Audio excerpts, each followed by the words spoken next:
Good morning, everyone. I just wanted to pop on really quickly and talk about how do you manage when you're in a relationship, a long-term relationship, and for whatever reason, and there's lots of reasons, one aspect of sexual intimacy is off the table, right? And usually that involves penetrative sex. And what often happens, which really, really saddens me, is that when that part of the equation is off the table, people often will shut down those parts of themselves. Either one or both of the people in the relationship will just sort of shut down that part of themselves and convince themselves that they're okay with that lack of intimacy in their relationship in order to go on and enjoy all the other aspects of the relationship. And a lot of people will say, you know, every other part of my relationship is great. This is just the one thing that is no longer available to us. And so we just have to kind of learn to live with that. And I really feel that people give up way too quickly. For lots of reasons. And I think sometimes it's easy to just go, you know what, that's just something that I had to put work into. And it's one less thing now that I have to work on. So I'm just going to, I'm going to be okay with not doing, having that in my life anymore.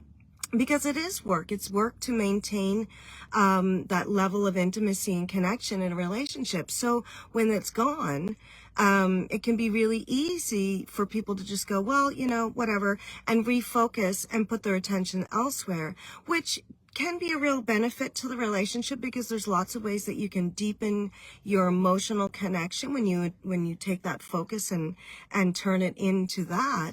However, I still feel like we're missing out on an opportunity to explore so many other different ways to be physically intimate and to be energetically connected. And so I just invite people that if you're in that space and maybe you've given up, maybe you've gotten to the point where you're like, I'm just going to be okay without it, that maybe you consider that there are other ways that you can be physically intimate and still achieve really, really fantastic orgasms and really enjoy that way of connecting that doesn't involve penetrative sex and doesn't necessarily involve the parts that may or may not be working optimally. So there's the whole rest of your body and there's the whole energetic part of you that can really be enhanced. And when you think about it, think about how people who have had something happen to them where they lose one of their senses, how that actually enhances or allows for them to really utilize the other senses more powerfully. Well, if you think about it in that respect, think about how much you could enhance all the other ways that you can connect physically and emotionally and energetically with your partner. So consider that as an option and just understand that just because one thing is one way doesn't necessarily mean that it has the same effect on all other things, and that we can work around that, right?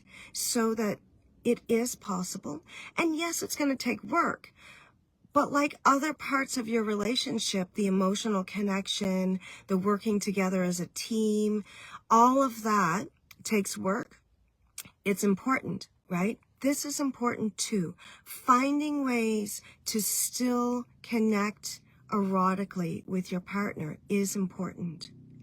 And it's something that we should kind of keep as a priority as, our physical and mental health, our connection with each other, our ability to work as a team and communicate, all of that, and sexual health and our sexual connection, whatever that may look like.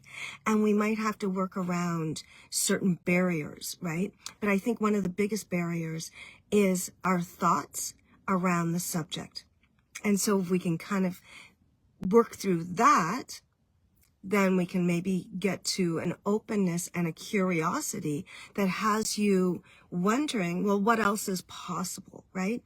So if you're stuck in that thinking or that thought that nothing is going to work, It's not going to be the same. Of course it's not going to be the same. It's not going to feel the same. Of course it's not going to feel the same. And it's not going to be as good. That's an assumption that you're making. And I want to just sort of call BS on that, right? Because that's an assumption. And we can change our way of thinking around that. And we can create some more openness and vitality in that area. So I do believe this is possible, but I feel like a lot of people just get caught in that thought space and aren't able to come out of that into more openness. And so that's where therapy can really be benefit, to kind of get you questioning, well, where do these beliefs come from? And why do I actually think this way? So I just wanted to share that with you. I hope it helps. I hope you have a great rest of your day. Thanks for joining me. Take care.